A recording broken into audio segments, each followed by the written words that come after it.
Hi friends, welcome to Sparks academy. RRJE exam ஈஸியா இல்லைனா டஃபா, அதை பற்றி தான் இந்த வீடியோவில் நம்ம பார்க்க போகிறோம். அதுக்கு முன்னாடி நம்மளுடைய சேனலை நீங்கள் சப்ஸ்கிரைப் பண்ணலன்னா சப்ஸ்கிரைப் பண்ணிங்க அண்ட் பெல் பட்டனை கிளிக் பண்ணிங்க. RRB JE எக்ஸாம் இப்போ வந்து பார்த்தீங்கன்னா இந்த வருஷம் வர்றதுக்கான வாய்ப்புகள் இருக்குது. லாஸ்ட்டாக வந்து 2018 நோட்டிஃபிகேஷன் போட்டு 2019 கண்டக்ட் பண்ணாங்க. அதுக்கப்புறம் வந்து பார்த்தீங்கன்னா இந்த நோட்டிஃபிகேஷன்ஸ் RRJEக்கு இன்னும் வரல. அது எப்போ வரும் அப்படின்னு பார்த்தீங்கன்னா மேபி இந்த எலெக்ஷனுக்கு முன்னாடி இதுக்கான நோட்டிஃபிகேஷன் வர்றதுக்கான பாசிபிலிட்டிஸ் இருக்குது. ஓகேவா? ஸோ அதனால இப்போ நீங்கள் RRJக்கு ப்ரிப்பேர் பண்ணுற ஐடியாவில் இருந்தீங்கன்னா இப்போலேருந்து அதுக்கான ஒர்க்கை நீங்கள் ப்ரிப்பரேஷனை ஸ்டார்ட் பண்ணிடலாம். ஓகேவா? ஸோ வாங்க இது ஈஸியாக டஃப்ன்றது டீட்டெயிலாக நம்ம வந்து அனலைஸ் பண்ணலாம். ஸோ அதுக்கு முன்னாடி நம்மளுடைய அகாடமி வந்து எஸ்எஸ்சி ஜேஇ அப்புறம் டிஎன்பிஎஸ்சி மோட்டார் வெஹிக்கிள் இன்ஸ்பெக்டர் இதுக்கான கோர்சஸ் நம்ம வந்து கோர்சஸ் வந்து கொடுத்துட்டு இருக்கோம். ஸோ அதில் நீங்கள் ஜாயின் பண்ண நினச்சிங்கன்னா அகாடமி நம்பருக்கு நீங்கள் காண்டாக்ட் பண்ணலாம். Classroom and online classes ரெண்டுமே அதில் இருக்குது. ஓகேவா? அண்டு இப்போது நம்ம RRB ஜேஇயை பொறுத்தளவுக்கு என்னென்ன சப்ஜெக்ட்ஸ் வந்து இதில் இருக்கும் அப்படின்னு ஜென்ரலாக பார்த்துருவோம். எக்ஸாம் வந்து ஸ்டேஜ் 1 ஸ்டேஜ் 2 அப்படின்னு வந்து 2 ஸ்டேஜாக நடக்கும். ஸ்டேஜ் 1 கிளியர் பண்ணிங்க, ஸ்டேஜ் 2 போகலாம். ஸ்டேஜ் 2 மார்க் வச்சு தான் உங்களுக்கு வந்து போஸ்டிங் போடுவாங்க. ஓகேவா? பட் ஸ்டேஜ் 1 கிளியர் பண்ணணும் அப்படின்னா அதுலேயும் நல்ல மார்க் எடுத்தாகணும். ஸோ இதில் ரெண்டுத்துலேயுமே சேர்த்து என்னென்ன டாபிக்ஸ் இருக்குது அப்படின்னு பார்த்தீங்கன்னா ஆப்டிடியூடு, ரீசனிங், சயின்ஸ், ஜிகே, அப்புறம் டெக்னிக்கல் மீன்ஸ் சிவில்னா சிவில், மெக்கானிக்கல்னா மெக்கானிக்கல், எலக்ட்ரிக்கல்னா எலக்ட்ரிக்கல், ஈசினா ஈசி, அப்படியே அந்த டெக்னிக்கல் டாபிக். ஓகேவா? ஸோ இதுதான் வந்து இருக்கும். டெக்னிக்கல் அப்படின்றது உங்களுக்கு ஸ்டேஜ் 2ல் தான் உங்களுக்கு வந்து இருக்கும். ஓகேவா? ஸ்டேஜ் 1ல் only aptitude, reasoning, science, GK தான் இருக்கும். ஓகே. ஸோ எப்படி பார்த்தாலும் இந்த டாபிக் எல்லாமே நீங்கள் படிச்சாகணும். ஸோ இது வந்து நம்ம வந்து கம்பேரிட்டிவ்லி டிஎன்பிஎஸ்சி எக்ஸாம்ஸையோ அல்லது எஸ்எஸ்சியோ கம்பேர் பண்ணும்போது உங்களுக்கு எந்த லெவலில் இருக்கும் அப்படின்றத நம்ம அப்போ டிஸ்கஸ் பண்ணலாம். ஓகேவா? ஸோ ஃபர்ஸ்ட் நம்ம வந்து ஆப்டிடியூட், தட் இஸ் அது RRBயில் மேத்தமெட்டிக்ஸ் அப்படின்னு தான் சொல்லியிருப்பாங்க. ஸோ இதில் யூஸ்வலாக எல்லா எக்ஸாம்ஸ்லையும் கேட்கக்கூடிய அதே ஆப்டிடியூட் தான் இருக்கும். பட் என்ன அப்படின்னா இப்போது எஸ்எஸ்சி ஜேஇயில் வந்து இந்த ஆப்டிடியூட் செக்ஷனே கிடையாது. ஓகே, எஸ்எஸ்சி ஜேஇயில் இந்த ஆப்டிடியூட் கிடையாது. ஓகேங்களா? அப்படி பார்க்கும்போது எஸ்எஸ்சி கொஞ்சம் இந்த ஃபார்முலா அதெல்லாம் படிக்க தேவையில்ல. ஆப்டிடியூடில் இருக்கக்கூடிய இந்த இதெல்லாம் கொஞ்சம் ஈஸியானதுன்னு வச்சுங்களேன். இப்போது மற்றபடி டிஎன்பிஎஸ்சியில் ஆப்டிடியூட் உண்டானா உண்டு. ஸோ இப்போ ரெண்டுத்தையும் கம்பேர் பண்ணும்போது எது நல்லா டிஃபிகல்ட்டாக இருக்கும் இல்லை எது வந்து டஃப்பாக இருக்கும் அப்படின்னு பார்க்குறப்ப டிஎன்பிஎஸ்சியில் வந்து ஒரு சில டாபிக்ஸ் வந்து ஜென்ரலாக அதிகமாக கேட்க மாட்டாங்க. ஜாமெட்ரி, ட்ரிக்னாமெட்ரி, அதுக்கப்புறம் வந்து அல்ஜிப்ரா, இந்த கொஸ்டின்ஸ்லாம் வந்து உங்களுக்கு டிஎன்பிஎஸ்சியில் இருக்காது. பட் அதே RRBயில் இருக்கும். அதை கன்சிடர் பண்ணும்போது உங்களுக்கு RRB ஜேஇ கொஸ்டின்ஸ்லாம் வந்து ஆப்டிடியூட் கொஸ்டின்ஸ்லாம் டஃப் அப்படின்னு நம்ம எடுத்துக்க முடியும். ஓகேவா? அப்போது ஆப்டிடியூடை பொறுத்தளவுக்கு RRB ஜேஇ தான் வந்து உங்களுக்கு டஃப்பான இதாக தெரியுது. ஓகேங்களா? பட் உங்களுக்கு டிஎன்பிஎஸ்சி வந்து பார்த்தீங்கன்னா இந்த டாபிக்ஸ் இந்த கஷ்டமான ஒரு சில டாபிக்ஸ்லாம் இல்லை அப்படின்றதுனால அது ஈஸி அப்படின்னு எடுத்துக்கலாம். ஓகேவா? ஸோ அடுத்தது வந்து நம்ம பார்க்குறது என்னென்னா ரீசனிங் வந்து பார்த்தீங்கன்னா உங்களுக்கு வந்து டிஎன்பிஎஸ்சி ஏஇயை கம்பேர் பண்ணும்போது எஸ்எஸ்சி RRB இது ரெண்டுத்துலேயுமே ஒரு சில டாபிக் வந்து எக்ஸ்ட்ரா இருக்கும். பட் லெவல் பார்த்தீங்கன்னா அந்த லெவல் வந்து ஈக்குவல் தான். ஓகேங்களா? லெவல் அப்படின்னு பார்த்தீங்கன்னா ரெண்டுமே ஈக்குவலாக தான் இருக்கும். ஓகே. ஸோ எல்லாமே வந்து எப்படி இருக்குன்னா ரீசனிங்னாலே ஜென்ரலாக கொஞ்சம் ஈஸியானது தான். ஸோ அந்த லெவலையும் பார்த்தீங்கன்னா இப்போ எஸ்எஸ்சி ஜேஇயாக இருக்கட்டும், இல்லை RRB ஜேஇயாக இருக்கட்டும், இல்லை டிஎன்பிஎஸ்சி ஏஇ ஆர் ஏடியில் இருக்கக்கூடிய ரீசனிங் கொஸ்டின்ஸாக இருக்கட்டும், எல்லாமே வந்து ஒரே லெவல் தான். ஓகேங்களா? Same level. சம் டாபிக்ஸ் மட்டும் எக்ஸ்ட்ரா இருக்கும் அப்படின்றதுனால RRB மேபி கொஞ்சம் டிஎன்பிஎஸ்சி விட கொஞ்சம் அதிகமாக படிக்கணும் அப்படின்னு வேணால் சொல்லலாம். ஓகேவா? ஸோ அடுத்தது வந்து ஜென்ரல் ஸ்டடீஸை பொறுத்தளவுக்கு இப்போ நம்ம RRB ஜேஇயை கன்சிடர் பண்ணுறப்ப இது எஸ்எஸ்சி ஜேஇயை விட கொஞ்சம் நீங்கள் அதிகமான டாபிக்ஸ் சயின்ஸ் எல்லாம் கொஞ்சம் நல்லாவே நீங்கள் வந்து கவர் பண்ணணும். ஆனால் இதை விட பார்த்தீங்கன்னா உங்களுக்கு டிஎன்பிஎஸ்சி அப்படின்றது உங்களுக்கு டஃப்பாக இருக்கும். ஓகேங்களா? அப்படி பார்க்கும்போது டிஎன்பிஎஸ்சி கொஸ்டின்ஸ் வந்து ஜென்ரல் ஸ்டடீஸ் கொஸ்டின்ஸ் வந்து டஃப்பாக இருக்கும். RRB ஜேஇ வந்து மாடரேட்டாக இருக்கும். எஸ்எஸ்சி ஜேஇயை பொறுத்தளவுக்கு உங்களுக்கு ஈஸியான கொஸ்டின்ஸாகவே இருக்கும். ஓகேவா? ஸோ இதுதான் வந்து பார்த்தீங்கன்னா ஜென்ரல் ஸ்டடீஸ்னுடைய நிலைமை. ஏன்னா டிஎன்பிஎஸ்சியில் சம் டாபிக்ஸில் உங்களுக்கு வந்து பார்த்தீங்கன்னா டஃப்பாக கொஸ்டின்ஸ் கேட்டுருவாங்க. உங்களுக்கு பாலிட்டியாக இருக்கட்டும் அல்லது வந்து சயின்ஸாக இருக்கட்டும், சயின்ஸில் கூட டஃப்பாக கேட்டுருவாங்க. ஓகேவா? ஈவன் RRBயில் சயின்ஸ் கேட்குறாங்க அதிகமாக. ஏன்னா அதுக்கு அதிகமான வெயிட்டேஜ் கொடுக்குறாங்க. ஓகேவா?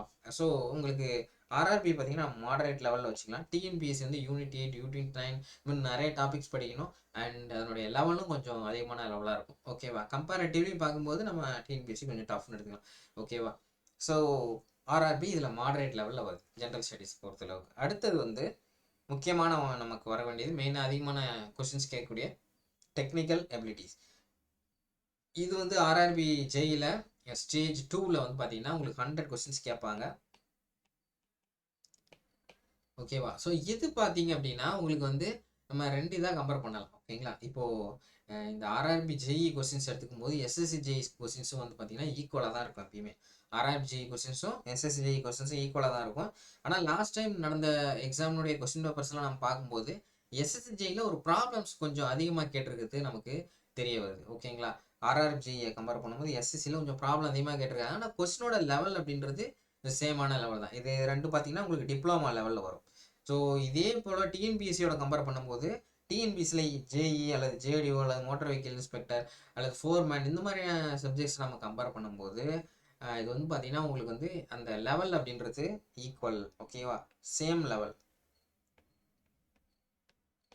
அதாவது டிஎன்பிஎஸ்சியோட டிப்ளமோ எலிஜிபிள் எக்ஸாம்ஸுக்கு கூட கம்பேர் பண்ணும்போது ஈக்குவலாக இருக்கும்.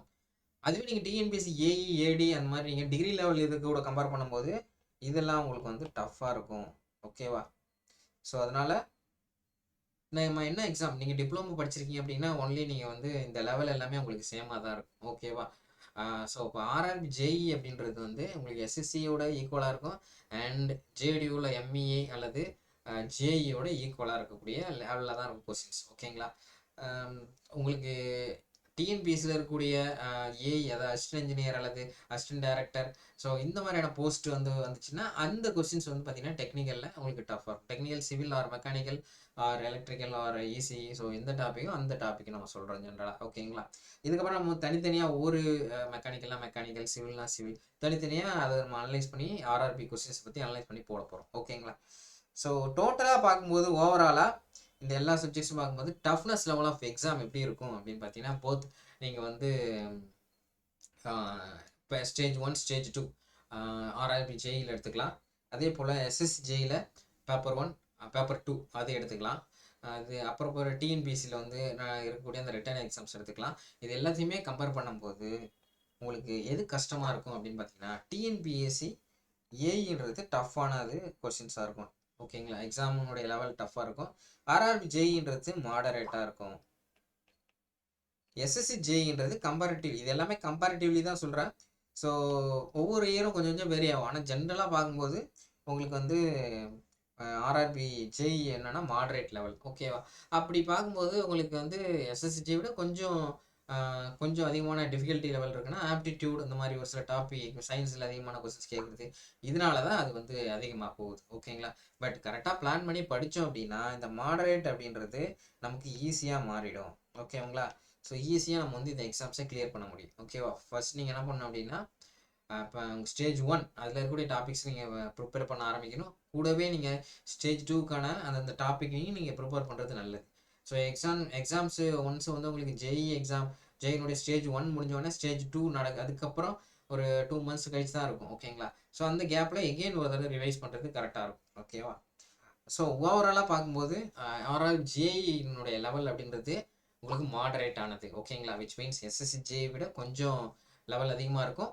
ஆனால் அதுவே டிஎன்பிஎஸ்சி ஏஇ ஏடியை கம்பேர் பண்ணும்போது அதை விட கொஞ்சம் லெவல் வந்து கம்மியாக இருக்கும். ஓகேவா?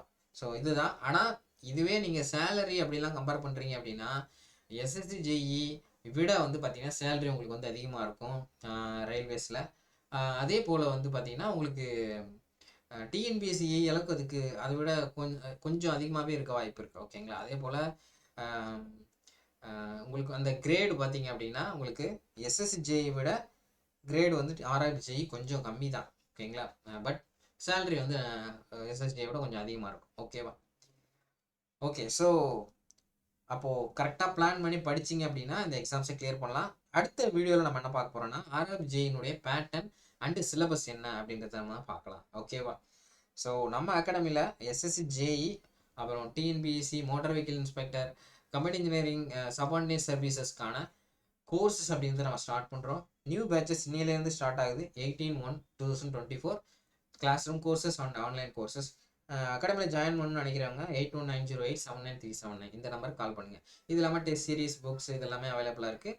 ஸோ வேணுன்றவங்க இந்த நம்பருக்கு கான்டாக்ட் பண்ணுங்கள். So thank you for joining. அடுத்த ஒரு வீடியோவில் சந்திக்கலாம்.